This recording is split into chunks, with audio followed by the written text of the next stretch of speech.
ஒரு ரயில் போய்கிட்டு இருக்கு. அதில் ஒரு பெரியவர் பிரயாணம் பண்ணிகிட்டு இருக்கிறார்.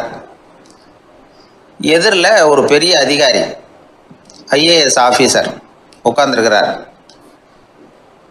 ரெண்டு பேருக்கும் முன்ன பின்ன அறிமுகம் இல்லை. அவர் வேற யாரோ, இவர் வேற யாரோ. ஒரே ரயிலில் பிரயாணம் பண்ணிகிட்டு இருக்கிறாங்க. அதுவும் எதிர்த்த இருக்கையில்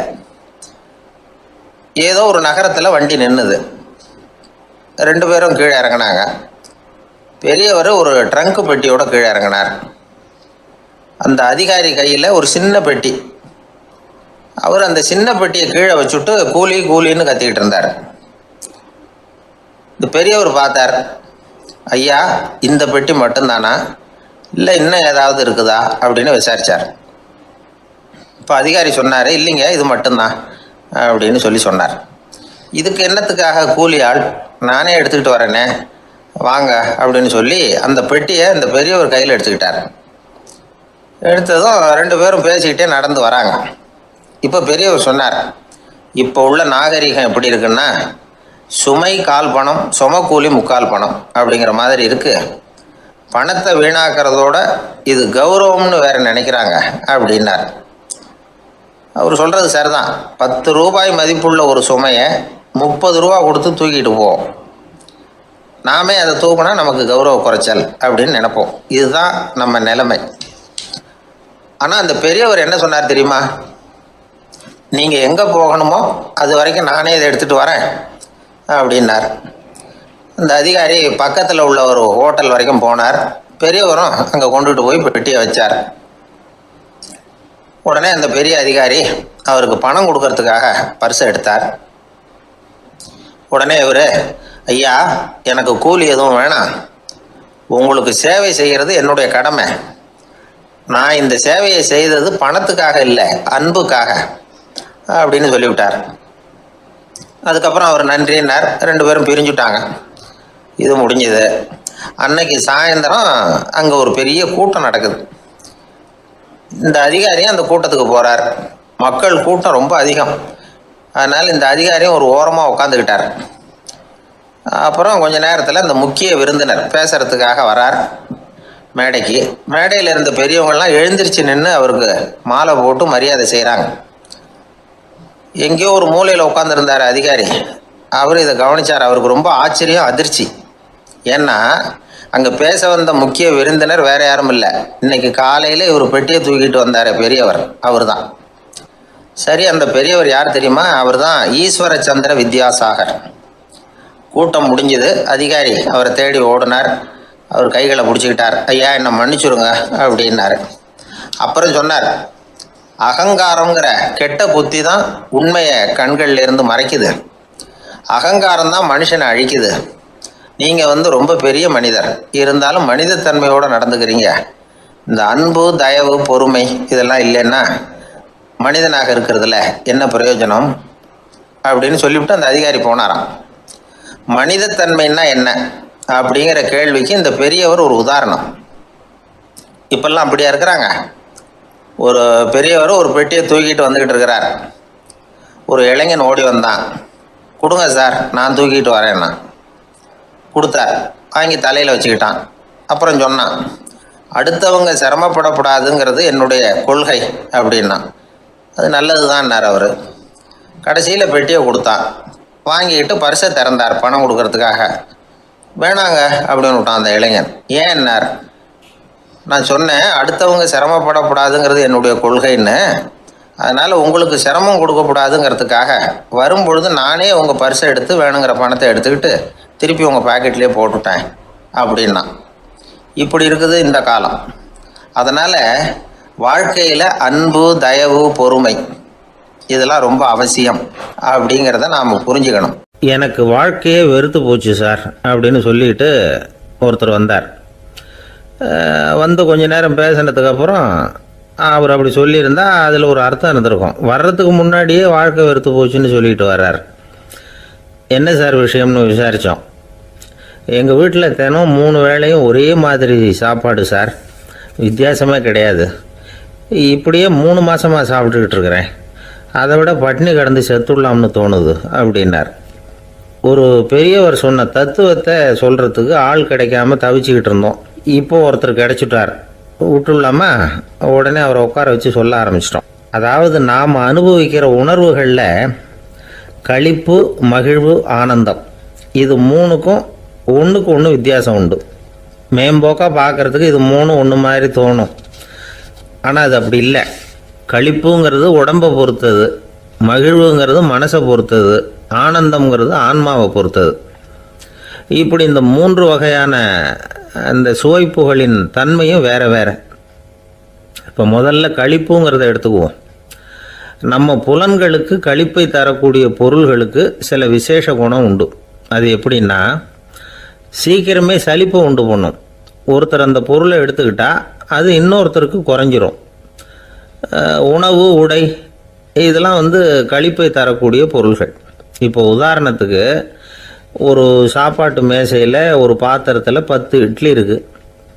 அதில் ஒரு 2 இட்லியை நம்ம தட்டில் எடுத்து வச்சு சாப்பிட்றோம்.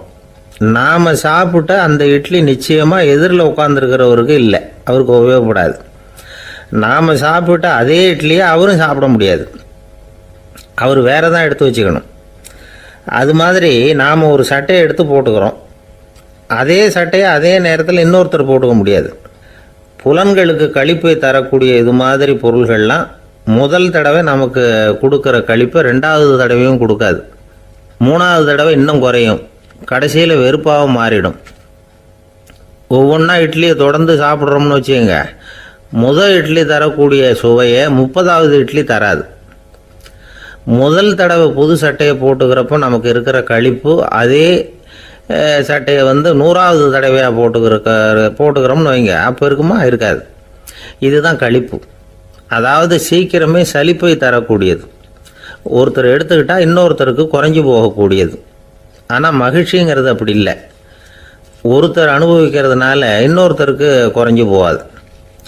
இப்போ காலையில் சூரியன் உதயம் ஆகிறத பார்த்து சந்தோஷப்படுறோம், அதையே இன்னொருத்தரும் பார்த்து சந்தோஷப்படலாம். ஒரு நல்ல சங்கீதத்தை கேட்குறோம், ஒரு அழகான ஓவியத்தை ரசிக்கிறோம். நீங்கள் ரசிக்கிற அதே நேரத்தில் இன்னொருத்தரும் அதை ரசிக்கலாம். அதனால் அது குறைஞ்சி போகிறதில்ல. இது மகிழ்வு. ஆனால் ஒன்று, ஒரே பாடலை திரும்ப திரும்ப கேட்டுக்கிட்டு இருந்தால் கடைசியில் அலுப்பு தட்டும்.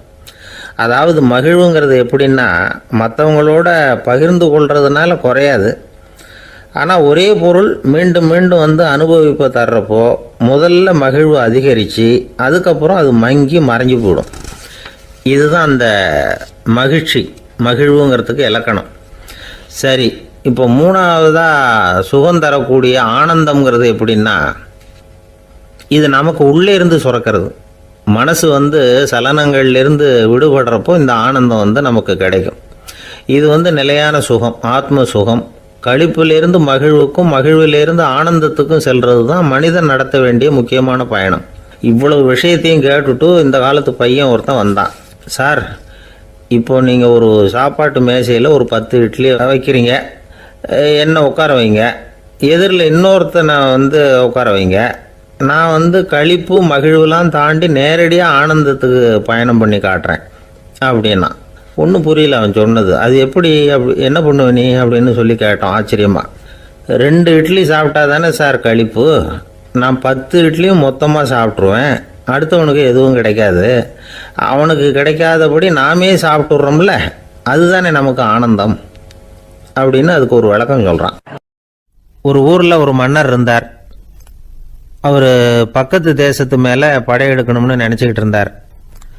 அதையும் தன்னுடைய நாட்டோட சேர்த்துக்கணுங்கிற ஆசை. எப்போ படையெடுக்கலாம்னு யோசிச்சுக்கிட்டு இருந்தார்.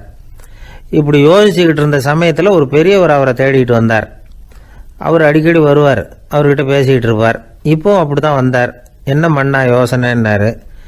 இவர் தன்னுடைய யோசனையை சொன்னார். இந்த சமயத்தில் மன்னருக்கு தாகம் எடுத்தது, தண்ணி குடிக்கணும் போல இருந்தது. உடனே அங்கே இருந்த ஒரு அரண்மனை பணியாளரை கூப்பிட்டார். போய் கொஞ்சம் தண்ணி கொண்டு வாப்பா அப்படின்னார். அந்த பணியாளர் போனார், ஒரு கோலையில் தண்ணி கொண்டு வந்தார். ராஜா கிட்ட நீட்டினார். ராஜா அதை வாங்கி குடிக்கிறதுக்காக வாயிட்ட கொண்டுட்டு போனார். அந்த நேரம் பார்த்து, மன்னா கொஞ்சம் பொறுங்கன்னார் இந்த பெரியவர். ஆவலோடு குடிக்க போன மன்னர் அப்படியே நிறுத்திக்கிட்டு பெரியவரை பார்த்தார். இப்போ அந்த பெரியவர் சொன்னார், மன்னா, இப்போ உங்களை விட வலிமை உள்ள ஒரு சக்தி உங்களுக்கு தண்ணி கொடுக்க மறுத்துடுதுன்னு வைங்க, உங்களை குடிக்க விடாமல் தடுத்துடுது அப்படின்னா இப்போ இந்த ஒரு கோவலை தண்ணீரை என்ன விலை கொடுத்து வாங்குவீங்க அப்படின்னு கேட்டார். இப்போ எனக்கு இருக்கிற தாகத்துக்கு என்னுடைய அரசாங்கத்தில் பாதியையாவது கொடுத்து இந்த தண்ணியை வாங்கிறதுக்கு தயங்க மாட்டேன்னார் அவர். சரி, இப்போ அந்த தண்ணியை குடிங்கன்னார் பெரியவர். மன்னர் ஆவலோடு அந்த தண்ணியை குடித்து முடித்தார். அதுக்கப்புறம் கொஞ்ச நேரம் தன்னுடைய படையெடுப்பை பற்றி சொல்லிக்கிட்டு இருந்தார். கொஞ்ச நேரம் கழித்து மறுபடியும் இந்த பெரியவர் கேட்டார், மன்னா, இப்போ நீங்கள் ஒரு கோவலை தண்ணீரை குடித்து முடிச்சுட்டீங்க.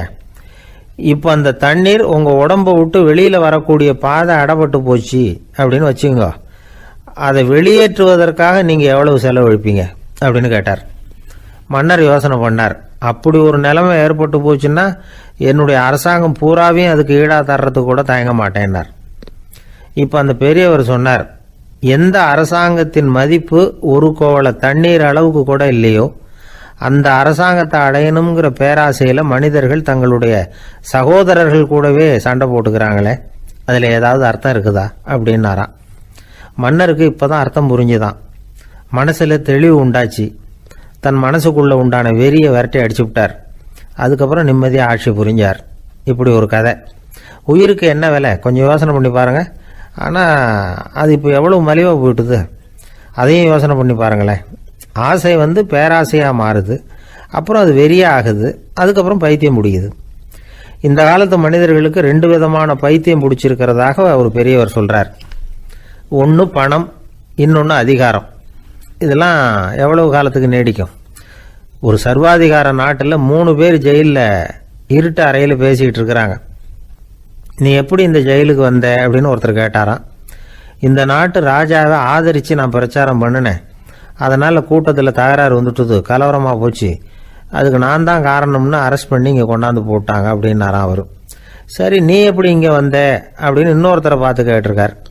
நான் இந்த நாட்டு ராஜாவை எதிர்த்து பிரச்சாரம் பண்ணேன், அதனால் கலவரம், அரெஸ்ட் பண்ணி கொண்டாந்து போட்டாங்கன்றார்.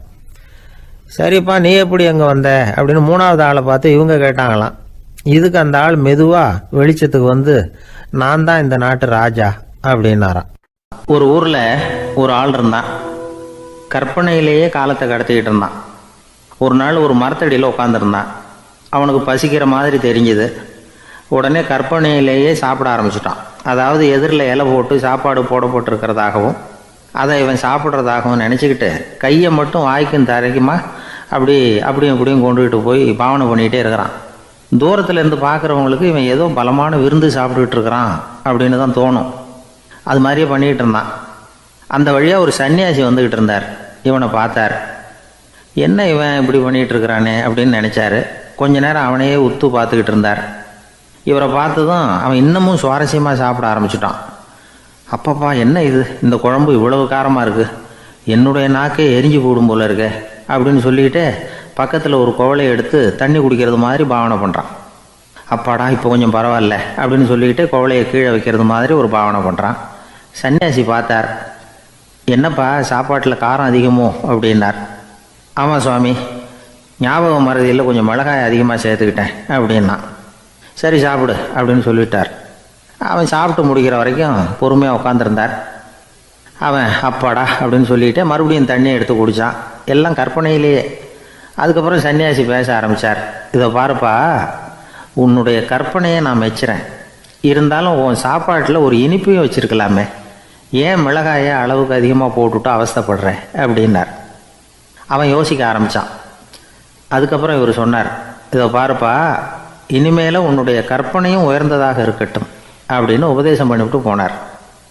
எப்பவும் உயர்வை பற்றியே சிந்திக்கணும். உயர்வு கிடைக்கலன்னா கூட அப்படி சிந்திக்கிறத நிறுத்தப்படாது அப்படிங்கிறார் திருவள்ளுவர். உள்ளுவது எல்லாம் உயர் உள்ளல், மற்ற அது தள்ளினும் தள்ளாமை நேர்த்து. ஊக்கம் இல்லாமல் உலகத்தில் வாழ்ந்து பிரயோஜனம் இல்லை. அதனால் உயர்வாகவே சிந்திக்கணும். அது நம்மளை ஊக்கப்படுத்தும். இது பெரியோர் வாக்கு. இந்த உலகத்தில் கற்பனையிலேயே வாழ்கிற சில கஞ்சர்களும் உண்டு. அதாவது 2 கஞ்சர்கள், 2 பேரும் பக்கத்து ஊரில் இருந்தாங்க. பொங்கல் சமயம் ஒரு கஞ்சன் தன்னுடைய மகனை கூப்பிட்டான். இதை பாருப்பா, பக்கத்து ஊரில் என்னுடைய நண்பன் ஒருத்தன் இருக்கிறான், அவனுக்கு பொங்கல் பரிசு ஏதாவது கொடுக்கணும், நான் ஒரு 4 ஆட்டுக்குட்டியை தரேன், நீ கொண்டுகிட்டு போய் கொடுத்துட்டு வந்து விட்றியா அப்படின்னு கேட்டான். சரி, நான் புள்ள ஒரு பைய கையில் எடுத்துக்கோன்னா அவன் எடுத்துக்கிட்டான். இந்த ஆட்டுக்குட்டி பிடிச்சிக்கோ அப்படின்னு சொல்லி ஒவ்வொன்றா போடுறேன் பார் அப்படின்னு சொல்லிட்டு 1 2 3 4 அப்படின்னு எண்ணிக்கிட்டே வெறும் சைகையாலேயே ஆட்டுக்குட்டியை பிடிச்சி போடுறது மாதிரி பாவனை பண்ணிகிட்டு இருக்கிறான். அவன் பிள்ளையும் அதை ரொம்ப அக்கறையாக வாங்கிக்கிறது மாதிரி வாங்கிக்கிட்டு அந்த பையை தூக்கிக்கிட்டு அடுத்த ஊருக்கு போகிறான். இவன் அங்கே போய் சேர்ந்த நேரத்தில் அந்த கஞ்சன் ஊரில் இல்லை, எங்கேயோ வெளியில் போயிருக்கிறான். அவனோட புள்ள மட்டும்தான் வீட்டில் இருந்தான். இவன் அவன்கிட்ட இதை பாரு, எங்கள் அப்பா உங்கள் அப்பாவுக்கு ஆட்டுக்குட்டி கொடுத்து அனுப்பியிருக்கிறாரு, பிடிச்சிக்கோ அப்படின்னு சொல்லி பாவனையிலேயே ஒவ்வொன்றா எடுத்து அவங்ககிட்ட கொடுத்துட்டான். அவனும் வாங்கிட்டான் வாங்கிறது மாதிரி. அப்புறம் சொன்னான், சரிப்பா நானும் பதிலுக்கு ஏதாவது ஒன்றுகிட்ட கொடுக்கணும் இல்லையா, அதனால் அந்த பையை பிடி, ஒரு 10 எலுமிச்சம்பழம் தரேன், பதிலுக்கு அதை நீ எடுத்துகிட்டு போ அப்படின்னு சொல்லி கையாலேயே ஒவ்வொன்றா எடுத்து போடுறது மாதிரி பாவனை பண்ணிவிட்டான். அவனும் ரொம்ப நன்றி அப்படின்னு சொல்லிவிட்டு அதை வாங்கிட்டு போயிட்டான். கொஞ்ச நேரம் கழித்து வெளியில் போயிருந்த அப்பங்காரன் திரும்பி வந்தான். உள்ள சொன்னான், அப்பா உன்னோட நண்பர் அவருடைய மகன் மூலமாக உனக்கு 6 ஆட்டுக்குட்டி கொடுத்து அனுப்பியிருந்தார், நானும் பதிலுக்கு ஒரு 10 எலுமிச்சம்பழம் கொடுத்து அனுப்பியிருக்கிறேன் அப்படின்னா. எப்படிடா கொடுத்தேன்னு கேட்டார் அப்பா. இப்படி தான் கொடுத்தேன்னு சொல்லி சைகையிலேயே காட்டினான். இதை பார்த்ததும் அப்பங்காரனுக்கு பயங்கரமாக கோபம் வந்துட்டுது. பலார்னு அரைஞ்சுட்டான் பையனை. ஏன்ப்பா அரைஞ்ச, 10 எலுமிச்சம்பழம் கொடுத்துட்டேனே அப்படிங்கிறதுக்காகவா அப்படின்னு கேட்டான். அது கூட பரவாயில்ல, நீ காட்டுற சைகையை பார்த்தா ஆரஞ்சு பழம் சைஸுக்கு இருக்குதே, அவ்வளவு பெருசாக ஏன் கொடுத்த, அதுதான் எனக்கு கோபம் அப்படி. ஒரு பெரிய தத்துவ சிந்தனையாளர் இருந்தார், சுவாங்சு அப்படின்னு பேர். அவருடைய மனைவி ஒரு நாள் திடீர்னு காலமாயிட்டாங்க. ஐயோ பாவம், அவர் ரொம்ப வருத்தப்படுவார், போய் ஆறுதலாக 4 வார்த்தை பேசிவிட்டு வரலாம் அப்படின்னு நினச்சிக்கிட்டு நிறைய பேர் அவரை தேடிட்டு வந்தாங்களாம். வந்தவங்களுக்கு ஆச்சரியம், ஏன்னா இவர் வருத்தப்பட்டுக்கிட்டு இருப்பார் அப்படின்னு தானே எதிர்பார்த்தாங்க. அப்படி இல்லை, தாளம் போட்டுக்கிட்டு உட்காந்துருக்கிறார், தாளத்துக்கு தகுந்த மாதிரி பாட்டு வேறு பாடிக்கிட்டு இருக்கிறார். என்ன மனுஷன் அவர், கொஞ்சம் கூட கவலை இல்லாமல் இப்படி இருக்கிறாரு அப்படின்னு நினச்சாங்க. ஒருத்தர் துணிஞ்சு அவர்கிட்ட கேட்டுவிட்டார், என்னங்க இது இப்படி அப்படின்னு. அதுக்கு அவர் என்ன சொன்னார் தெரியுமா, இதை பாருங்கள், என்னுடைய மனைவி பிறக்கிறதுக்கு முன்னாடி அவளுக்கு உயிரும் கிடையாது உடலும் கிடையாது, அதுக்கு பிறகு தான் உயிர் வந்தது, உடல் வந்தது, அந்த உருவம் வந்தது. இப்போ என்ன ஆச்சு, அந்த உருவமும் உயிரும் போயிட்டுது, அவ்வளவுதானே, வந்தது போயிட்டுது. இளவேனில் காலம், இலையுதிர் காலம், பனிக்காலம், இப்படி பருவங்கள் வந்து மாறி மாறி வருது இல்லையா, அது மாதிரி பிறப்பும் இறப்பும் மாறி மாறி வருது, இது இயற்கை, இதுக்காக அழுதா அது எப்படி அப்படின்னாராம். ஞான தெளிவு அடைஞ்சவங்களுக்கு எல்லாமே சுகம்தான். திருவள்ளுவரும் அதை தான் சொல்கிறார், உறங்குவது போலும் சாக்காடு, உறங்கி விழிப்பது போலும் பிறப்பு. தூங்கிறதுக்கெல்லாம் நாம் வருத்தப்பட்டுக்கிட்ட இருக்கிறோமா, இன்றைக்கி தூங்க வேண்டியிருக்குதே, இன்னும் கொஞ்சம் நேரத்தில் நான் தூங்க வேண்டியிருக்கு அப்படின்னு சொல்லி யாராவது அழுதுகிட்டு இருப்பாங்களா? அதனால் இந்த உலக வாழ்க்கையினுடைய இயல்பை வந்து யதார்த்தத்தை நாம் தெளிவாக புரிஞ்சுக்கணும். அப்படி புரிஞ்சுக்கிட்டால் நாம் கவலை இல்லாமல் வாழ முடியும். ஒரு வயசான தாத்தா பாட்டி 60 வருஷத்துக்கு முன்னாடி அவங்களுக்கு கல்யாணம் ஆச்சு, ஒன்றாவே வாழ்ந்தாங்க, ஒன்றாவே இறந்து போனாங்க. இப்போ அவங்க 2 பேரும் சொர்க்கத்துக்கு போய் சேர்ந்தாங்க. அங்கே எல்லா வசதியும் இருந்தது. ஒரு பெரிய பங்களாவே இவங்களுக்கு ஒதுக்கி கொடுத்தாங்களாம். இதுக்கு எவ்வளவு வாடகைன்னு கேட்டார் தாத்தா. வாடகையெல்லாம் கிடையாது, இலவசம் அப்படின்னார் அங்கே இருந்தவர். அந்த வீட்டுக்கு பின்னாடி ஒரு பெரிய புல்வெளி இருந்தது. இதில் விளையாட ஏதாவது கட்டணம் உண்டான்னு கேட்டிருக்கார் தாத்தா. அதெல்லாம் ஒன்றும் கிடையாது, பணம்லாம் கட்ட வேண்டியதில்லை அப்படின்னார் அவர். பக்கத்தில் ஹோட்டல் மாதிரி ஒரு பெரிய கட்டடம், உள்ள சாப்பாட்டு மேஜைகள், அது மேலே விதவிதமான பலகாரங்கள். சாப்பாட்டுக்கெல்லாம் எவ்வளவு அப்படின்னு விசாரிச்சாராம் தாத்தா. அதுதான் சொன்னேனே, இங்கே எல்லாமே இலவசம்தான், எது வேணும்னாலும் சாப்பிட்லாம், எவ்வளவு வேணும்னாலும் சாப்பிட்லாம் அப்படின்னாரா. நீங்கள் சொல்கிறீங்க அப்படி, ஆனால் நான் வந்து சர்க்கரை சேர்த்துக்கக்கூடாது, உப்பு சேர்த்துக்கக்கூடாது, பாட்டி கையால் எப்பவும் பத்திய சாப்பாடு தான் அப்படின்னாராம் தாத்தா. இதை பாருங்கள், இங்கே உங்களுக்கு அந்த கவலையும் வேண்டியதில்லை. இங்கே நீங்கள் ஸ்வீட்டு சாப்பிட்லாம், காரம் சாப்பிட்லாம், உங்களுக்கு எந்த நோயும் வராது அப்படின்னாராம் அங்கே சொர்க்கத்தில் இருந்தவர். இதை கேட்ட உடனே அந்த தாத்தா பக்கத்தில் நின்ன பாட்டியை பார்த்து கத்தினாராம், அடி பாவி, எல்லாத்தையும் கெடுத்துட்டியே, நீ எனக்கு பத்திய சாப்பாடு போடாமல் கண்டதை திங்க விட்டுருந்தா 10 வருஷத்துக்கு முன்னாடியே நான் இங்கே வந்து சேர்ந்துருப்பேனே அப்படின்னாராம். வாழ்க்கையில் ரொம்பவும் அடிபட்டு அல்லல் போட்டுக்கிட்டு இருக்கிற ஒருத்தர் வந்தார். மனசு ரொம்பவும் நொந்து போய் பேசினார். இந்த உலகத்தில் மனுஷனாக பிறந்ததை விட மாடாக பிறந்திருக்கலாம் சார் அப்படின்னார். திடீர்னு வந்து என்கிட்ட இப்படி சொன்னால் அதுக்கு நான் என்னங்க பண்ண முடியும் அப்படின்னேன். உங்ககிட்ட வரணும்னு தோணுச்சு, அதனால் வந்தேன் அப்படின்னார். சரிங்க, இப்படி ஒரு யோசனை வந்ததுக்கு என்ன காரணம் அப்படின்னு சொல்லி அவர்கிட்ட கேட்டேன். அதுக்கு அவர் சொன்னார், என் பையனுக்கு வேலை தேடுறேன் கிடைக்கல, பொண்ணுக்கும் மாப்பிள்ளை தேடுறேன் கிடைக்கல, வீடு கட்டுறதுக்கு கடன் கேட்குறேன் கிடைக்கல, மாடாக பிறந்திருந்தா இது மாதிரி கவலையெல்லாம் கிடையாதுல்ல, பேசாமல் வைக்கோலை தின்னுக்கிட்டு அசை போட்டுக்கிட்டே கடந்து விடலாமே அப்படின்னார் அலட்சியமாக. அதுக்கப்புறம் தான் அவர் சொன்ன கருத்தை நானும் கொஞ்சம் அசை போட ஆரம்பித்தேன் மனசுக்குள்ளே. இப்போது இயற்கையை பொறுத்த வரைக்கும் அது நாம் எல்லாரும் மகிழ்ச்சியாக வாழணும் அப்படின்னு தான் விரும்புது. விலங்குகள், பறவைகள், தாவரங்கள், அப்புறம் மற்ற உயிரினங்கள் எல்லாமும் நல்லபடியாக இருக்கணும் அப்படிங்கிறது தான் இயற்கையோட விருப்பம். அதில் ஒன்றும் சந்தேகம் இல்லை. இயற்கையோட அமைப்பை கொஞ்சம் கவனித்து பார்த்தா அதை நாம் நல்லா புரிஞ்சுக்கலாம். இருந்தாலும் இந்த ஆள் சொன்னதை கேட்ட பிறகு தான் ஒரு முக்கியமான வேறுபாடு புரிஞ்சுது. அதாவது இந்த உலகத்தில் உள்ள முக்கியமான பிரச்சனைகள் 6. அந்த 6 பிரச்சனைகளும் ஆடு மாடுகளுக்கு கிடையாது, மரம் செடி கொடிகளுக்கு கிடையாது. ஆனால் மனுஷன் அந்த 6 பிரச்சனைகளையும் சந்திக்க வேண்டியிருக்கு. சரி, அந்த 6 பிரச்சனைகள் என்னென்ன தெரியுமா? முதல்ல இந்த ஆடு மாடுலாம் நமக்குன்னு சொந்தமாக ஒரு வீடு இல்லையே அப்படின்னு கவலைப்பட்டுக்கிட்டு இருக்கிறதில்ல. ஆனால் மனிதனுக்கு வீடு தேவைப்படுது. இது ஒரு வித்தியாசம். இப்போ 2வது பிரச்சனை என்னென்னா ஆடை பிரச்சனை. ஒரு கோழியோ சேவலோ நாம் போட்டுக்கிறதுக்கு ஒரு சட்டை இல்லையே அப்படின்னு கவலைப்படுறதில்ல. ஆனால் மனுஷனுக்கு அந்த கவலை உண்டு. சரி, இப்போ 3வது என்னன்னு பார்த்தா கல்வி பிரச்சனை. ஒரு பசுமாடு கவலையோடு நின்றுக்கிட்டு இருக்கு அப்படின்னு வச்சுக்குவோம். நீங்கள் அதுக்கிட்ட போய், ஏன் பசுமாடை கவலையோடு நின்றுக்கிட்டு இருக்கிற அப்படின்னு கேட்குறீங்க. என் கண்ணுக்குட்டிக்கு எல்கேஜியில் இடம் கிடைக்கல, டொனேஷன் கொடுக்கறதுக்கு கையில் பணமும் கிடையாது, சிபாரிசுக்கு யாரை பிடிக்கிறதுன்னு தெரியல, இப்படியா சொல்லிகிட்டு இருக்கோம். அதுக்கு அந்த கவலையெல்லாம் கிடையாது. ஆனால் மனிதனுக்கு அந்த கவலை உண்டு. 4வது என்னன்னு பார்த்தீங்கன்னா வேலைவாய்ப்பு பிரச்சனை. வேலை கிடைக்கலையே அப்படின்னு வேப்ப மரம் கவலைப்படுறதில்ல, ஆனால் மனுஷன் கவலைப்படுறான். 5வது என்னன்னு பார்த்தா கல்யாண பிரச்சனை. எருமை மாடு, பசு மாடு எல்லாம் பொண்ணுக்கு மாப்பிள்ளை தேடிட்டாலே இது பேப்பரில் மணமகன் தேவை அப்படின்னு விளம்பரமாக கொடுக்குது, அதெல்லாம் கிடையாது. 6வது என்னன்னு பார்த்தீங்கன்னா பணம் சம்பந்தமான பிரச்சனை. ஆடு மாடுலாம் பணத்தை சேமிக்கணும்னோ ஏதாவது நிதி நிறுவனத்தில் முதலீடு பண்ணணும்னோ நினச்சிக்கிட்டு இருக்கிறதில்ல. பணத்தை எப்படி காப்பாற்றுறது அப்படிங்கிற கவலையும் அதுகளுக்கு கிடையாது. குதிரை வந்து குளம்போடு பிறகுது, அதனால் அது காடு மேடெல்லாம் கவலை இல்லாமல் தெரியலாம். ஆடு வந்து உடம்பில் ரோமத்தோடு பிறகுது, அதனால் அது குளிரை பற்றி கவலைப்பட வேண்டிய அவசியம் இல்லை. ஆனால் மனுஷனை பார்த்திங்கன்னா அவன் தான் ஒன்றும் இல்லாமல் பிறக்கிறான்.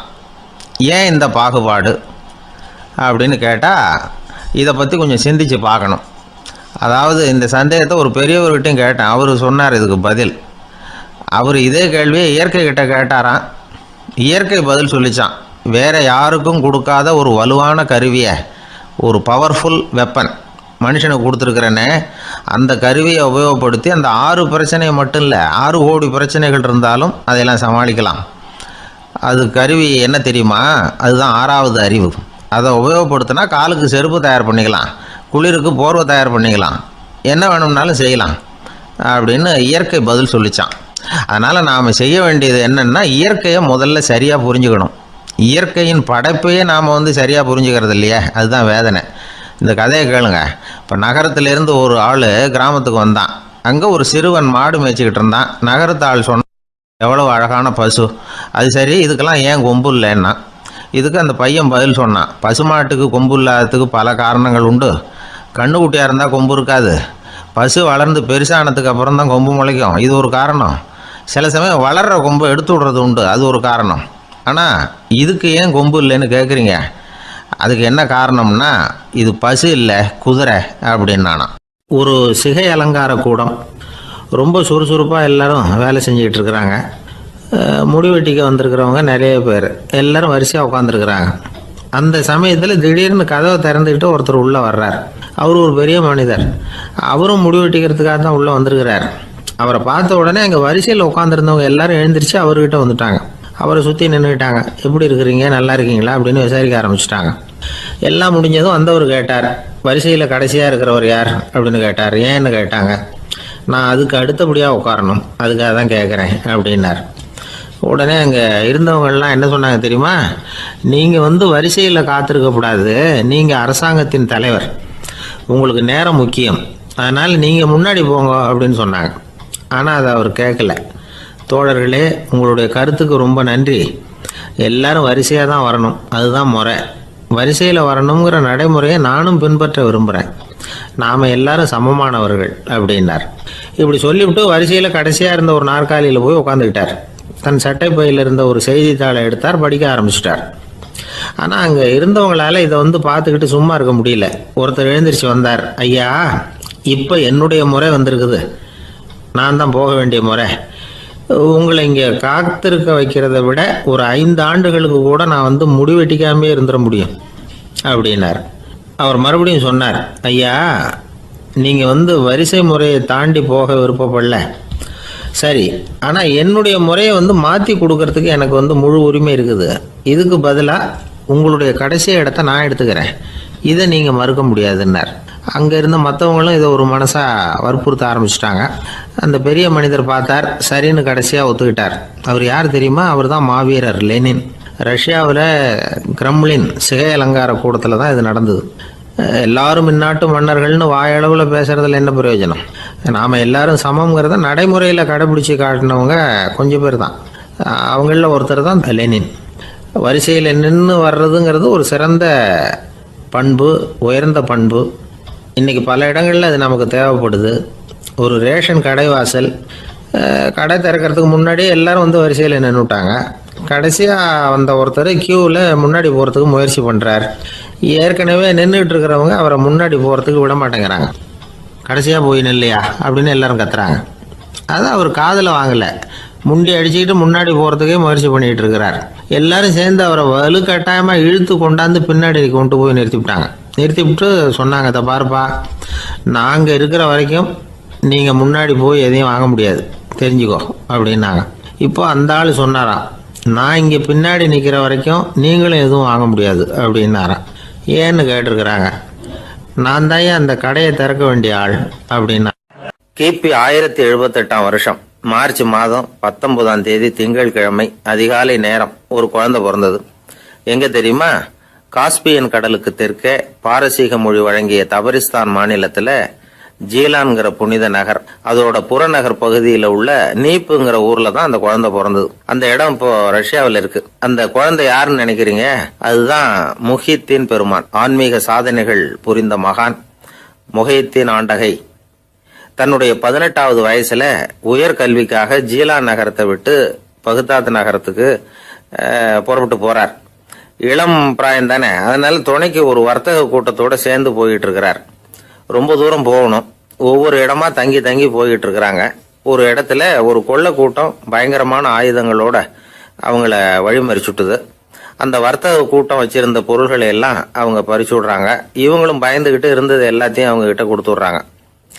முஹித்தீன் ஆண்டகை மட்டும் இதையெல்லாம் பார்த்துக்கிட்டு தனியா ஒதுங்கி நிற்கிறார். ஒரு 18 வயசு பையன் மட்டும் இப்படி தனியா அநாத சிறுவன் மாதிரி நின்றுட்டு இருக்கிறத அந்த கொள்ளை கூட்டத்தில் இருந்த ஒருத்தன் பார்க்கறான். கிட்ட நெருங்கி வர்றான். அலட்சியமாகவும் கிண்டலாகவும் உங்ககிட்ட ஏதாவது இருக்குதா அப்படின்னு கேட்குறான். இவங்கிட்ட என்ன இருக்க போகுது அப்படிங்கிற நம்பிக்கையில் அவன் அப்படி கேட்குறான். உடனே இவர், ஓ இருக்குதே, என்கிட்ட 40 தீனார் இருக்கு அப்படிங்கிறார். இப்படி சொல்லியும் அந்த கொள்ளைக்காரனுக்கு நம்பிக்கை வரல.